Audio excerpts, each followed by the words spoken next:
Yeah. Nightmares from meeting.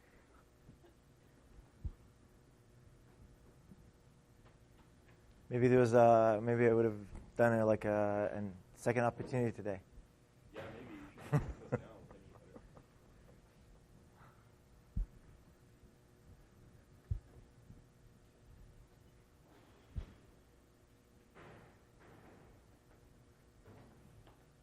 Have you heard Dirk speak public speaking? Yeah, he tried to like lead the cheer at a football game. He was awful. Okay, so I heard him at the Clinton. The Global Initiative. Yeah, he was really good. I mean, he was better than Clinton. Oh, okay, that kind of public speaking is different than leading a cheer at a No, football yeah, game. like behind the podium, he's like, yeah. Probably how he got the job. He's like, can you please bring the podium up? And then like, damn, this guy's ready. He's next. Like, let's give him the job. But before the podium. Yeah. What was it? The Global Initiative. Oh, did you go? they only have like 2 delegates No, there's like 100 or something. from all over. No, like students from Berkeley. Oh. Yeah, that's a friend who is I know the first, like, when Chelsea started talking, she said the word commitment and commit 5 to 6 times. So I was like, oh, these people are sold their souls. They're committed. no good cause. The global initiative. Yeah. That was All right, I'm not going to raise my hand. Just one. Okay. Welcome, EE123, lecture 28. Woo! I don't know what happened. Still the ribs. What? Still. What happened? I fell skiing. And, Really? yeah, and then, You got checked out. really? I should? Maybe I should get an MRI. Hey! Would it be free of cost if you did it to yourself?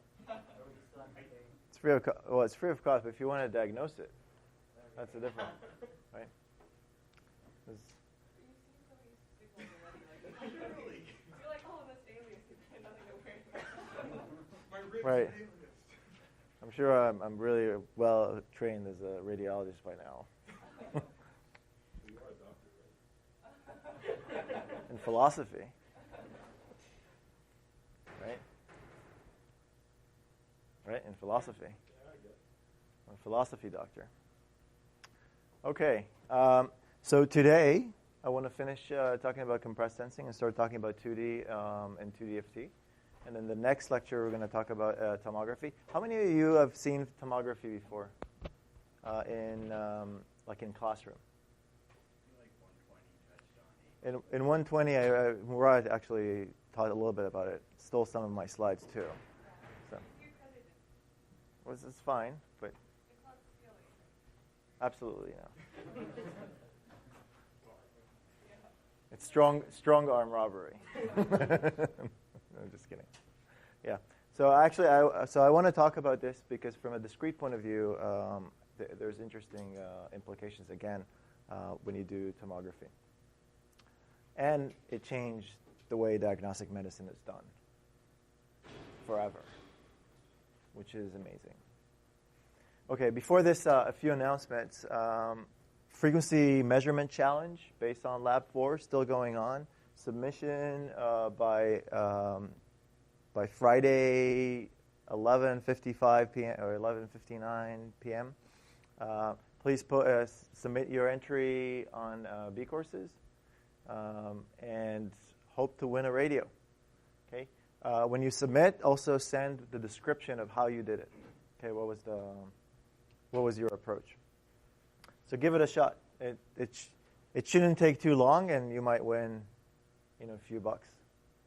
And my appreciation. And my admiration. Not appreciation, admiration. Okay, so an important thing is project update meetings. So teams and project proposals, not everybody are assigned to a group. So assign yourself to a group, even if you're by yourself. Okay? Be part of a group, even if it's like a group of one. because I want everybody to be assigned to a group, so they'll have a page to upload their stuff and so on and so forth. You must meet with me. So like we opened a lot of time slots for me and the TAs, but you have to meet with me this week or the next, because I want to see what your thoughts about your project. And eye to eye. Okay, I want to look at your face and it's like, okay. And then we'll have a good conversation about what you should be doing and how and what the approach. And then afterwards, we want you to report every week to either me or the TA. But don't be intimidated by talking to me, because actually I have some experience in this area as well. I mean, our TAs are amazing, but you can also come talk to me as well. I won't bite you, and I might have actually good suggestions. All right. So, I might bite you a little bit.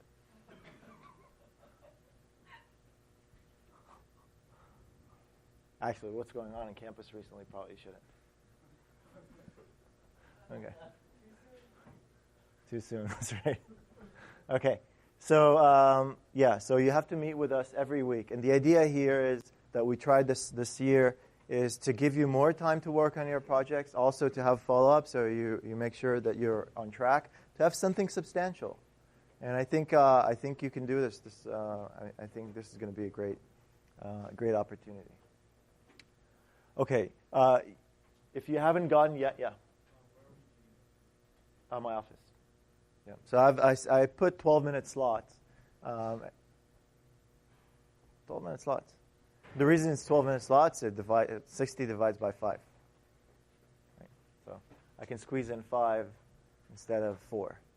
But maybe I'll change to 15 because not a lot of people send up. Okay. If you haven't gotten already, get your audio interfaces.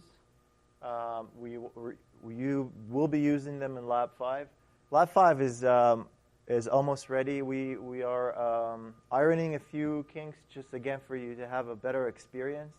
So having some tests to make sure that if there is interference between the radio and the audio is not right, there's a lot of things can go wrong when you do something physical. So we're trying to iron a little bit some of the things for you to be able to check and get into intuition of what is going on and how to adjust the volume on your microphone and speaker a little bit more, so things will be a little bit more smooth. I am monitoring Simplex Gal, Channel 4, KB6 LED, so if you have any questions at any time, please feel free to call. I don't promise to answer all the time, but I will when I can. Okay. So give it a shot. If you just call my name on one of these, I might answer. Tonight, 7:15, there's a net. We're going to do like a EE123/EE188 net on KB6 LED repeater. So this is about the time when I'm going to start driving back home. And I'm going to be net control from the car. So feel free to check in. Any questions with that?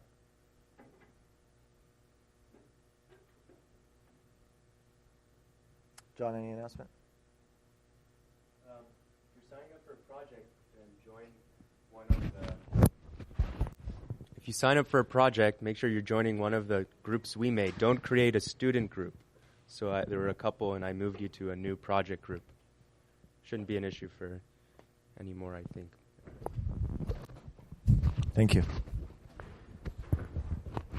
Okay, one other thing I wanted to talk about is the question 2 from the midterm is based on this paper, which is it's a paper that appears in Signal Processing Magazine. Signal Processing Magazine is a magazine that the Signal Processing Society of the IEEE issues every month, and it's a really, really nice magazine. It's more intended for the broad audience. It has lots of review papers on different areas. They often pick a topic.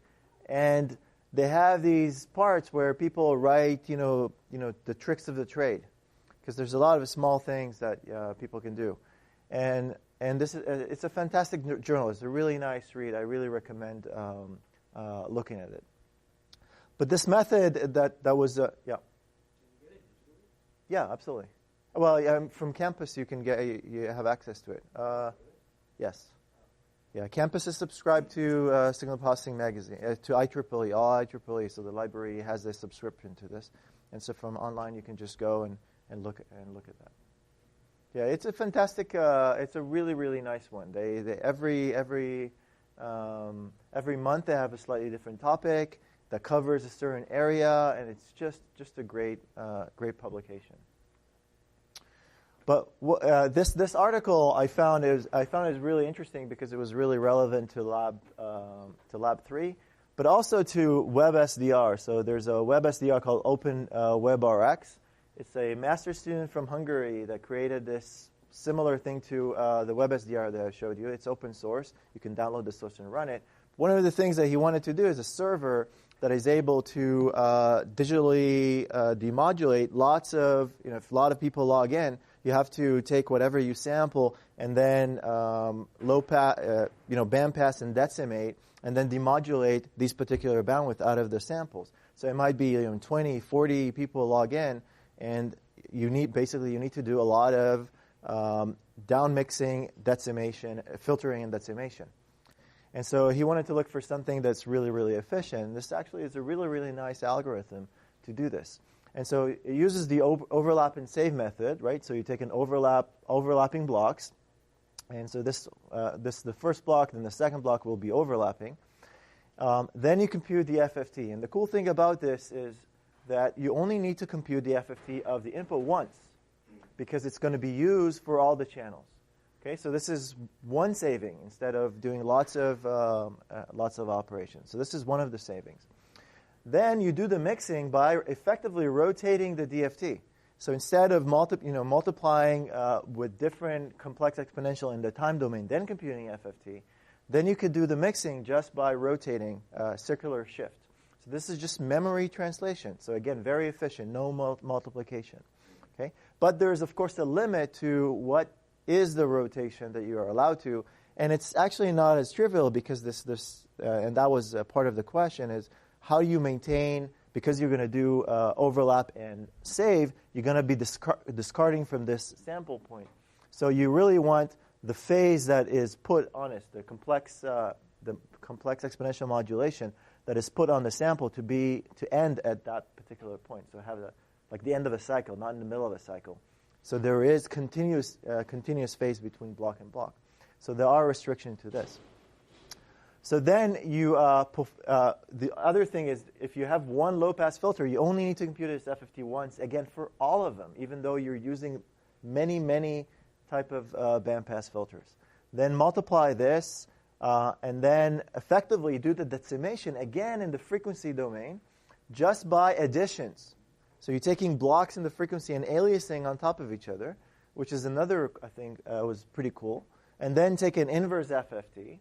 So now you all you need to do is just discard the first L samples and implement the overlap and add. So it's very efficient type of mixing that is really applied for these kind of servers or any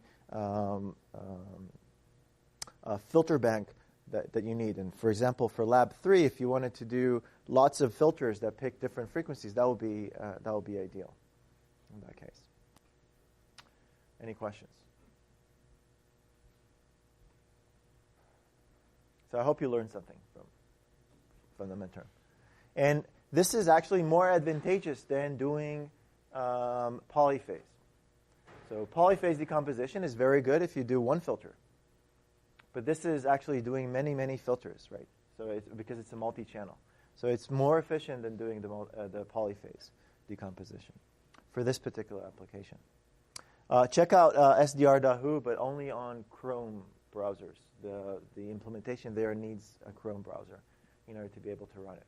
But it's actually really cool. You can download and run a server yourself. Okay.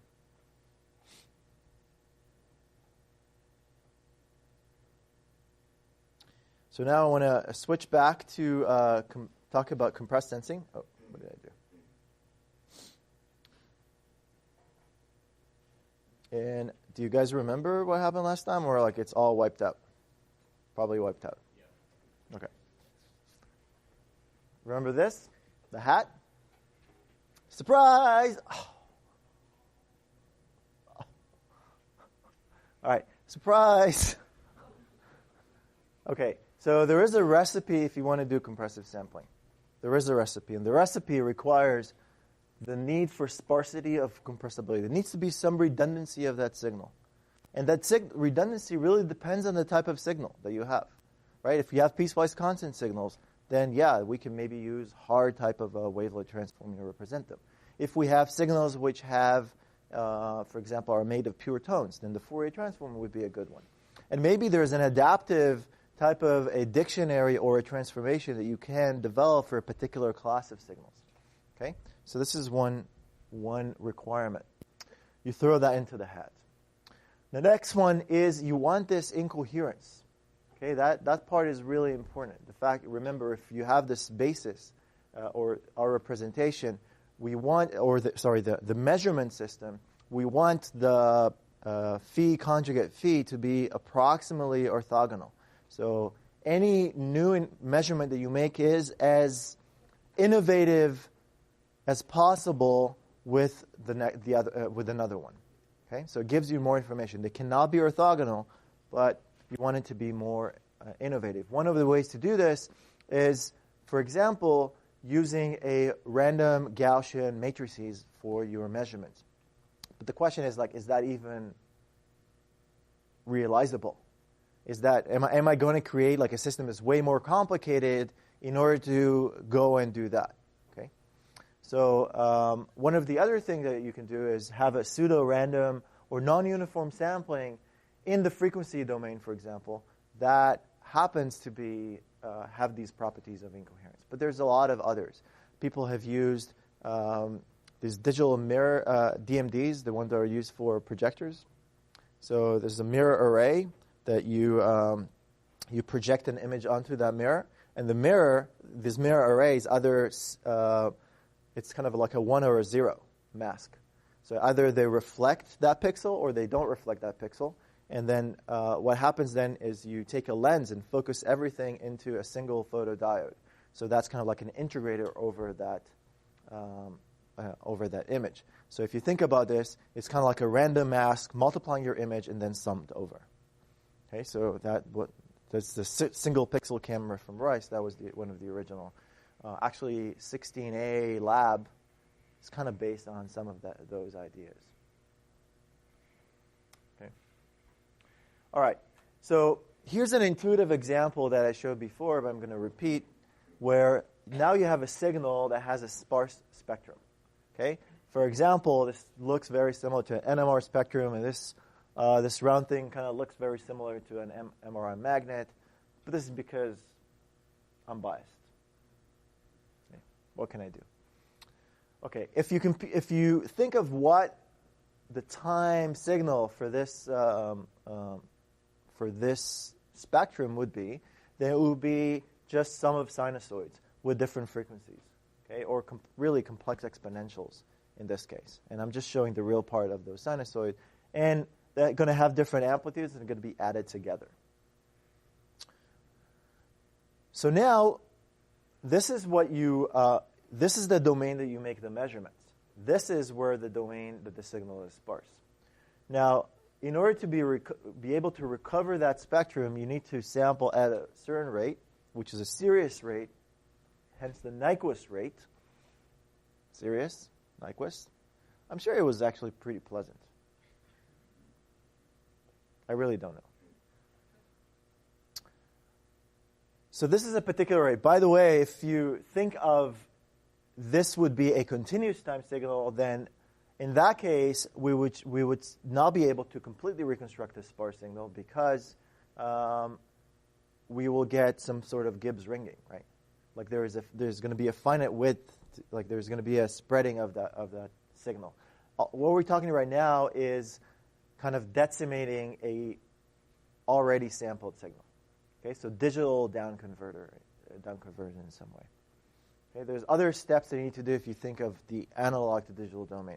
That there's an additional complication there that needs to be thought of. But let's just think of as in terms of digital down converting.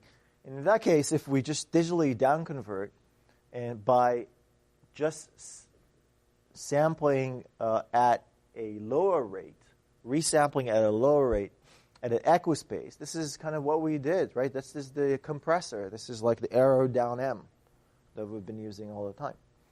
Okay, arrow down M is going to mess us up. Okay, what happens? We get replicas of our spectrum. And so there's really an inherent ambiguity here. If our spectrum is not band limited, we're going to get aliasing. Even though we have sparse signals, the likelihood maybe of sparse signals to overlap on top of each other would be low. But even in that case, when they don't overlap, like, I don't know where was the original signal. Let's say I know it's 3 sparse. Guess what? Which one is them? I don't know. There's just no way all of these options of 3 sparse signals would be equally likely to be a solution. Okay? So there is inherent ambiguity in this situation. But if instead we sample in a non-uniform samples, so at some places we sample fast, some places we sample slow, and so on and so forth. Okay, and we vary our sampling. In that case, here's what we get. We still get some sort of aliasing. I mean, that has to happen because we're not sampling at the Nyquist rate. Okay, so things are going to be interfering with each other. But that interference is incoherent. What you will get is this interference that kind of look like noise. Okay, so it kind of looks like noise. It's not really noise because there's no noise in the system. We're just not sampling the right way. Okay? So if you just take an inverse Fourier transform, you'll get something like this. And that is very interesting. So you kind of look and stare at this, and you see, hey, there's this noise, and then there's sparse signals. Sparse signals pop out of this so-called noise. Now, we talked about sparsity. Why is it so powerful? Why sparsity is such a powerful model? Powerful. When you do the Fourier transform, data isn't necessarily destroyed because it doesn't overlap. So forget Fourier transform. Why is a sparse why sparsity is a good model? Because you already know a lot about the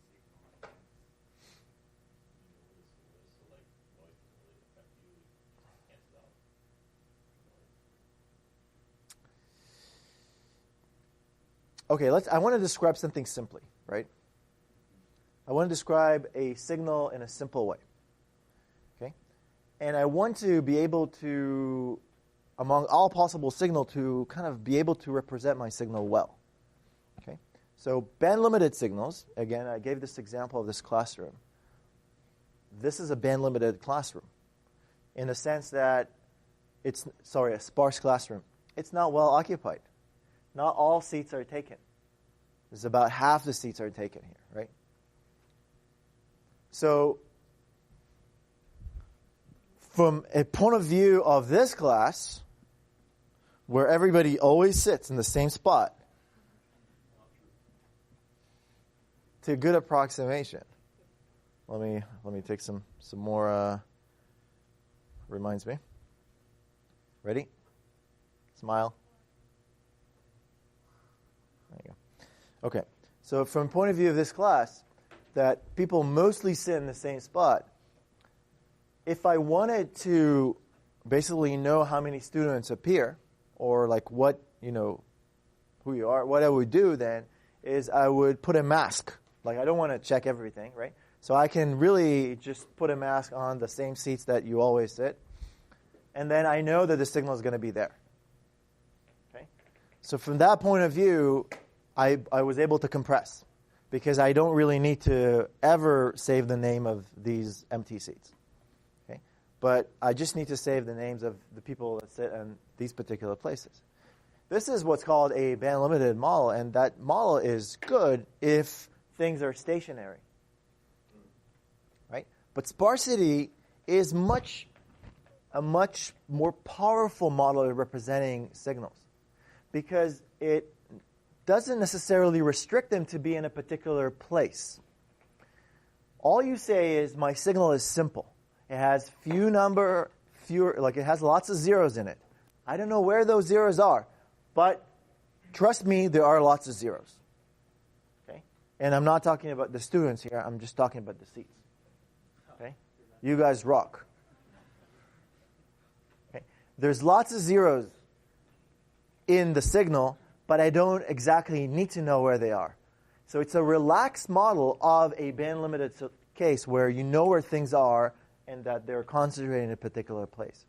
It's a much more relaxed and much more realistic model of real life. Okay? Now, what's powerful about this is, let's say,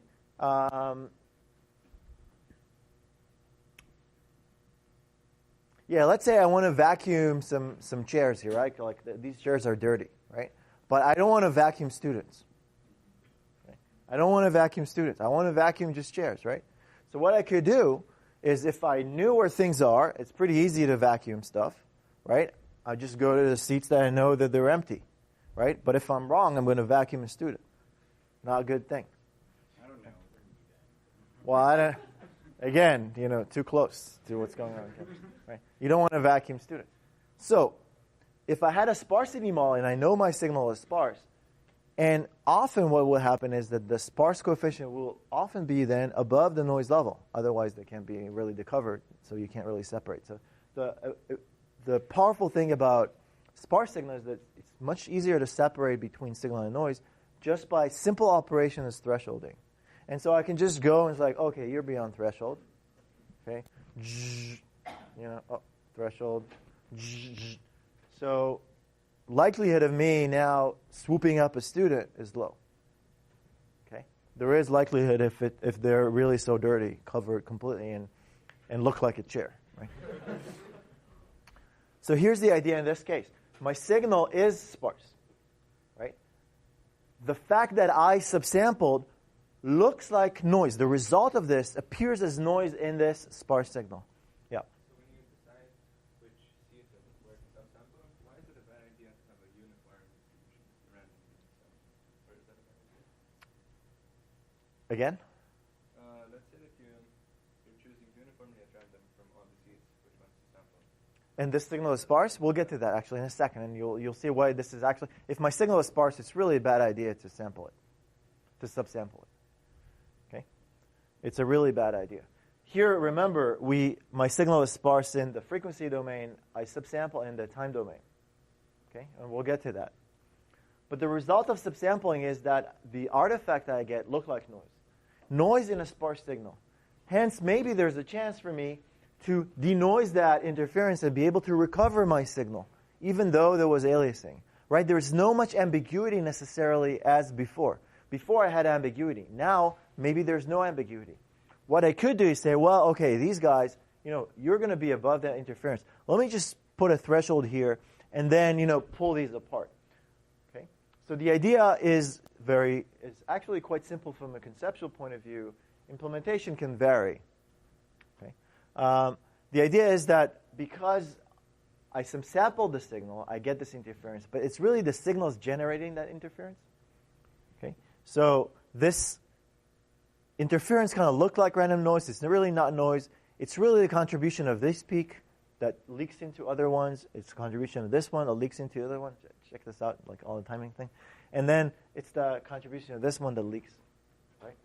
And so the idea is that if I actually can detect one component, I can separate its interference. I can actually remove that interference that it imposes on other signals. And then I can maybe recover even signals that were previously buried by that interference. Okay? So the idea is that you set a threshold, you lift that interference, voila, and there you go, you got the small one showing up. And so you're able to recover. And so the idea of this is called successive interference cancellation. In this particular case, happens all the time in communications for CDMA, code division multiple access. This is how it's actually done. Another algorithm that you hear about this a lot is orthogonal matching pursuit. This is another type of an approach. These are greedy approaches for this type of recovery. Some of the approaches are not greedy. Okay? I'm going to show you a greedy approach because it's more intuitive, but there's some non-greedy approaches that can work much better but more computationally intensive. So the idea here is, okay, so I got this signal, I got this interference. I'm going to set a threshold and say, okay, these signals have to be in the final solution. So I'm going to now calculate. I know what the sampling pattern was. I have to know what it was. If I don't know, then there's really not a lot I can do. But if I know what it was, then I can compute the interference they do and then subtract it and be able to recover then the signal that was previously submerged by that interference and effectively do another threshold, so on and so forth, till I say, okay, I got now to the noise level, and now there's no point. I won't be able to distinguish any further. Okay? So then I got myself a full recovery of the signal, and I can have a martini, wine, or beer. Okay? Yeah.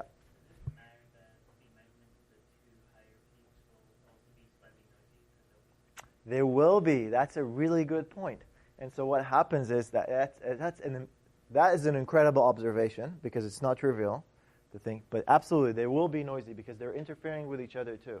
So what you do then is actually another step where when you actually take these, you rescale them. You try to do a fit. So okay, so I know my signal is sparse. I'm trying to find then the best solution that would then fit. And then when I then get the next component, I rescale them again. Okay, I say, okay, now I have 3 components. I know where they are. I'm going to try to fit that to this data, to the original data. Okay, and now it's coming to be exactly the same as the band limited. Like if I knew where the signal was, I could solve a smaller problem. Right? So this refitting problem or rescaling is kind of solving the same small problem. So you're just solving small problems all the time. Yeah. Does this work with any non-uniform sampling? No, it doesn't. So again, so this is a non-uniform sampling of the frequency domain. And here again, intuition where it could work or not. If the sampling would produce lots of side lobes that are high, you might be mistaking them as signal. Right? So that's where incoherency, keeping all the small coefficients look like noise is really important. But it also depends on how much you undersample. So the level of that interference depends on how much you undersample. So if you undersample by just a little bit, then the level would be small. You can maybe do lots of more type of sampling that even have some peaky signals. But as long as they don't go above these, that might still be okay. So and also it depends on the level of sparsity. If you just have 1 component or 2 or 3 or, n over 2, who knows. So that's going to also affect. So the level of sparsity, how much samples you collect, and the incoherence of that sampling matrix, all of these affect.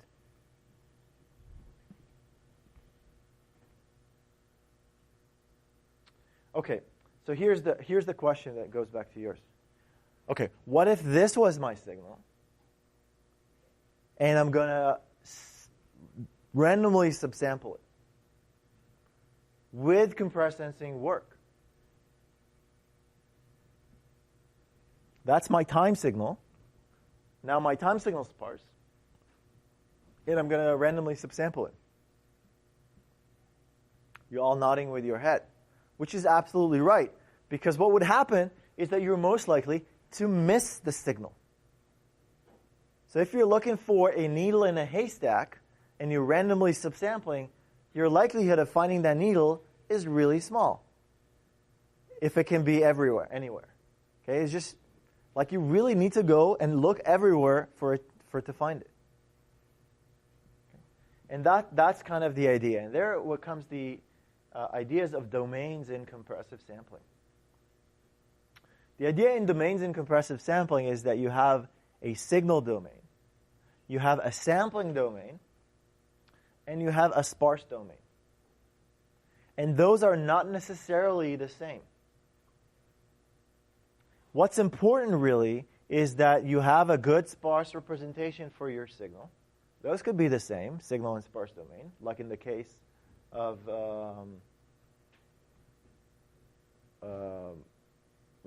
frequencies, like pure frequencies. But it doesn't have to be. But these have to be incoherent. That means that measurements here will have an incoherent effect on this domain. So sampling in time domain of a sparse signal does not work. There's no incoherence there. But if you have a sparse spikes and you're sampling in the frequency domain, each spike has uniform support in the frequency domain in terms of its information. And so when you're sampling in the frequency domain, you are getting information about these spikes, all of them. So any sample in the frequency domain will have a contribution from your entire signal. And that is kind of the idea. Is now, instead of making samples of your signal directly, you're really interested in measurements or some linear combination, mixing of your signal that it's sparse, such it's not sparse anymore. And that domain you sample. Now, whether that's physical or not, that's a good question. But here's just one example, is in the case of MR. In the case of MR, our signal are in the space domain, image domain. Sparsity is, for example, in the wavelet domain. The sampling domain is the frequency domain of that image. And as it turns out, those are somewhat incoherent. They're incoherent for the high frequencies, and they get less and less coherent for the low frequencies, as it turns out. And this is why we actually sample with a variable density often in the frequency domain when we do compressed sensing in MR. Okay, so we do more sampling in the low frequencies, lots more energy there too. And then we sample less and less as we go higher frequencies, because that's what we're allowed to. And we recover the wavelet coefficients, which are sparse.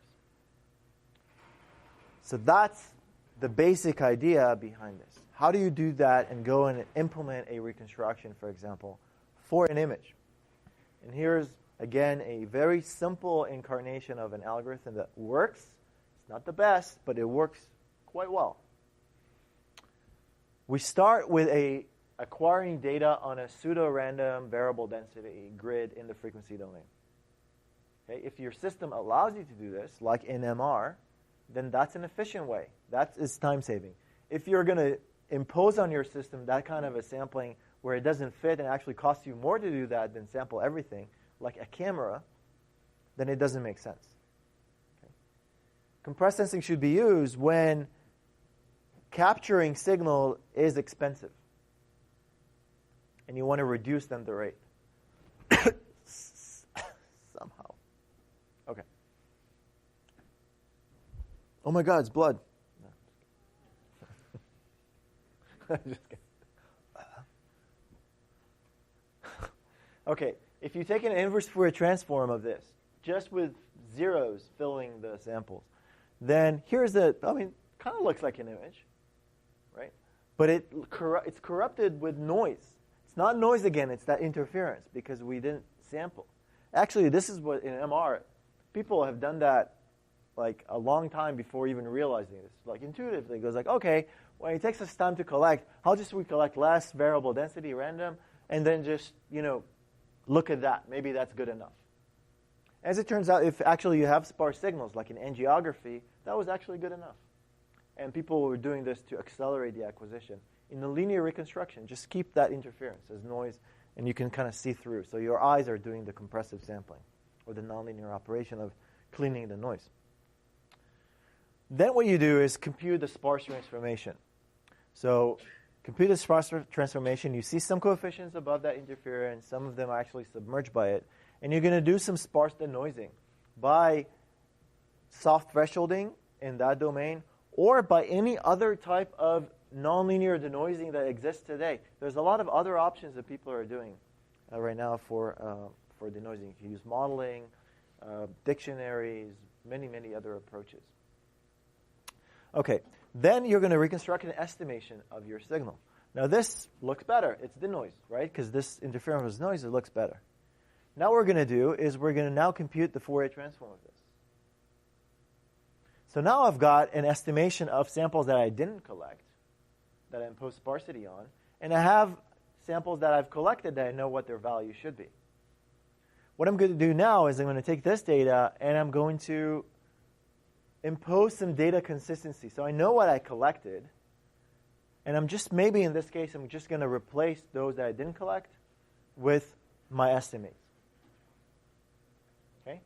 That's one option. Or I can come up with some square difference, find the best, image that would be as close as possible to this one, with some square sense, maybe. So allow even for variation on samples that I collected. There's many options here. But let's say I'm just going to replace these with stuff that I didn't collect. So now I'm going to redo it. And this is what I get. I get, again, a slightly better approximation. The reason I was able to complete these frequencies is because I applied a nonlinear operation. When you apply something nonlinear, then you get new frequencies. If it was linear operation, I would never get new frequencies. Remember that. Okay? So nonlinearity is crucial in this case. All right, now I'm going to compute a sparser information again and the noise. Again, I'm getting it better and better.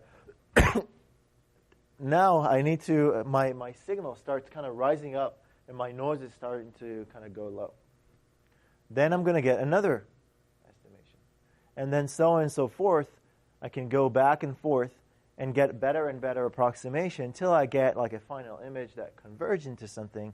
And hopefully that would provide you with a diagnostic quality image that is as close as possible to what you've fully sampled. Now, it's never going to be exactly because, first of all, these are noisy measurements. The other thing is that images are sparse in wavelets, but they're not strictly sparse. They're not sparse in the strong sense. They're sparse in the weak sense. It means that they don't have a few non-zero coefficients. What they do is they have just few large non-zero coefficients and lots of very small ones that are not important so much, but they still contribute a little bit. So you're going to lose some structures, of course, because you didn't collect all the data, but it's going to be a very good one. And that depends, of course, on the application. What do you mean by good? If you want to actually go through this type of, we're going to give them as homework. I think so, right? Oh, you missed the meeting. It's going to be, so we're going to give you an optional. We'll talk about whether it's optional or not. I think that's optional. We're going to give you an optional, it's kind of like a lab, but it's a homework-based lab. It can replace the lowest grade that you have for a homework. So you're encouraged to do. And basically, you'll go through this type of a reconstruction for sparse signals and be able to actually realize what is compressed sensing. Implement a very simple compressed sensing, both on a 1D signal and on an image. Okay. So we're going to post that. Okay. So we've been doing this for a long time now in the clinic. So using those concepts and ideas in order to do these type of reconstruction. So one of the applications that we are using them is for imaging pediatric patients. The idea there is that those patients are really hard to image, especially with the body. They don't understand the notion of breath holding.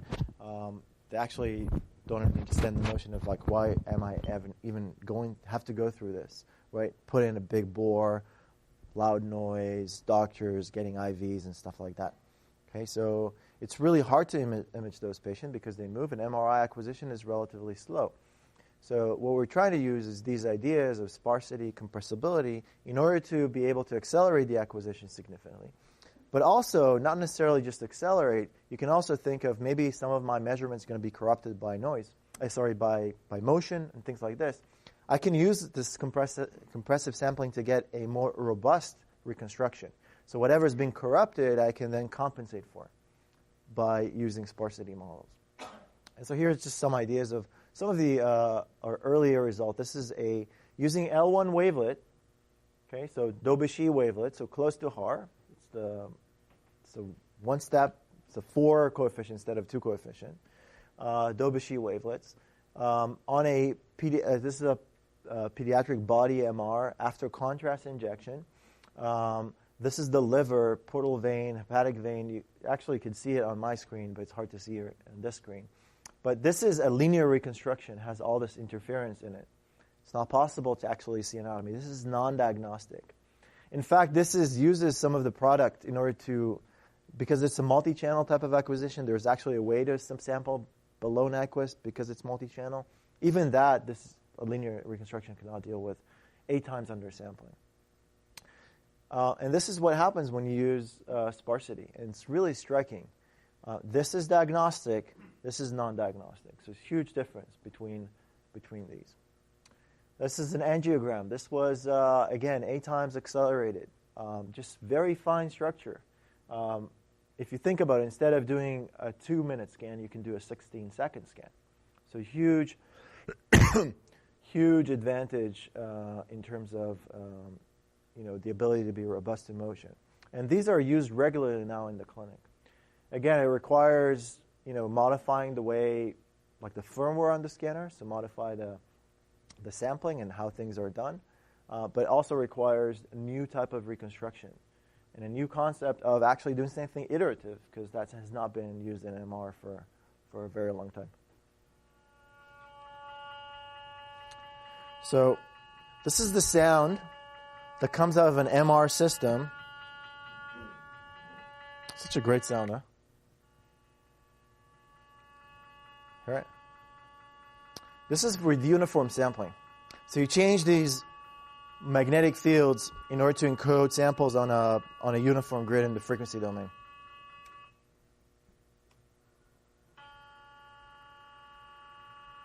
That's our variable density random sampling. Sounds different because we skip samples and we change our density. So the way the things are actually sounds is different and obviously shorter.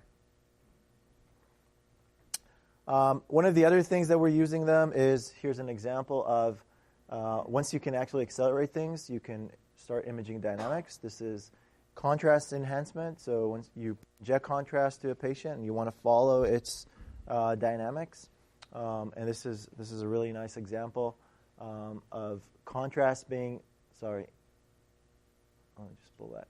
Contrast being injected, and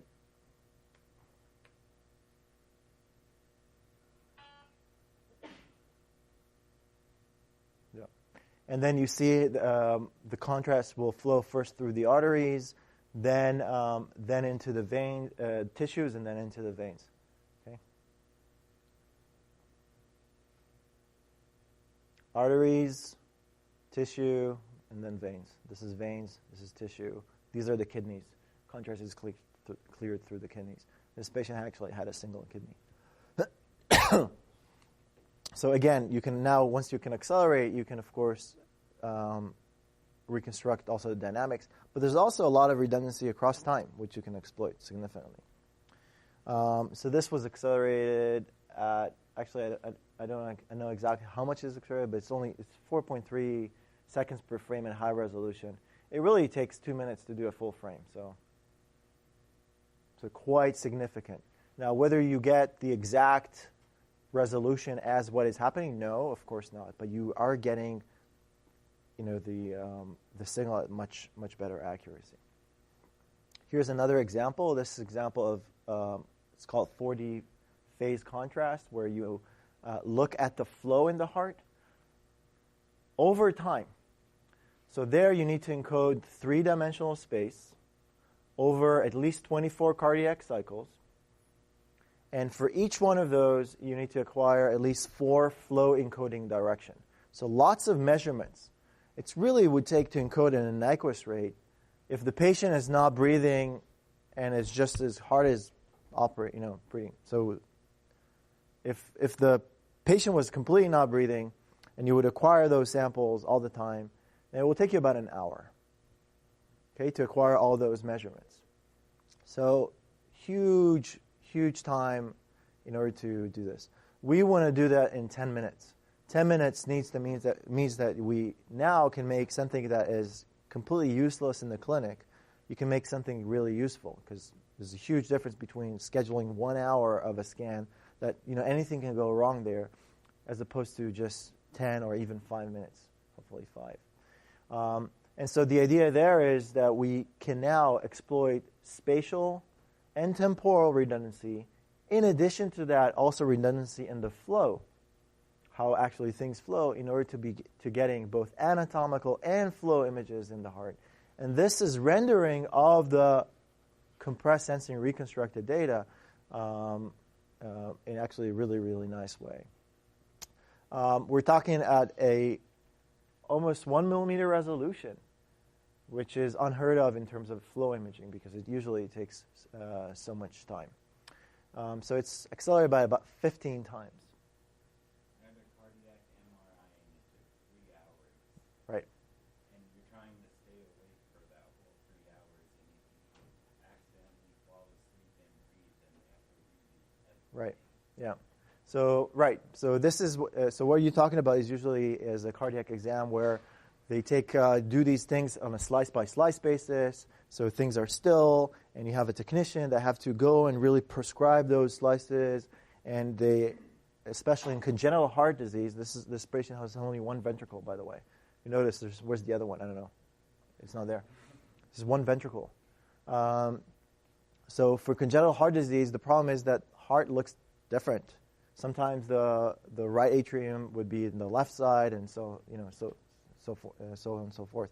So it's really hard for somebody that is not experienced well with the anatomy of these type of diseases to be able to get this, and they often make mistakes. So the idea here is the push button, 10 minutes, scan, give you anatomy and function and flow, and eventually be able to get all of these in the same time. So this is kind of what you could do with those ideas. There's a lot of other things going on. For example, being able to estimate motion, compensate for this, and so on and so forth. All right, there's many applications of compressive sampling in imaging, optics, in medical imaging, of course. There's analog to information conversion, so people are using it, trying to make faster ADCs for cognitive radio that can capture the case where you have a sparse spectrum, and you want to be able to figure out who's transmitting and where in the spectrum. So you can't really digitize the entire spectrum, but what you'd like to do maybe is compressively let things alias in a incoherent way, so you can still maybe recover if you assume that there's just a few things happening at the same time and not everything is occupied. Geophysics, data analysis. Actually, oil companies very interested in this because they do all these surveys to look for oil. They are now using non-uniform sampling and these type of sparse reconstruction in order to place these sensors, because it's $100 million type of experiments, right? So every measurement is really important. Compressive radar in astronomy, it's used in communication and others. If you want to look at resources, there's some interesting ones. First of all, we have software that you can kind of take a look at it in some paper. Rice University has a good page for tutorials and codes. There's a signal processing magazine issue from 2008 that covers a lot of these basic ideas. And then there's a blog by Igor Karen that basically posts whatever is new and cool in compressive sampling. It's quite a lot of information to look there. All right, so no 2D today, but 2D next time. Okay, so I'll see you on Friday.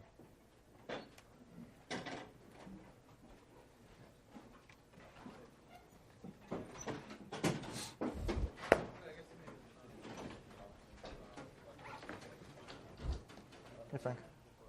So I have the radios and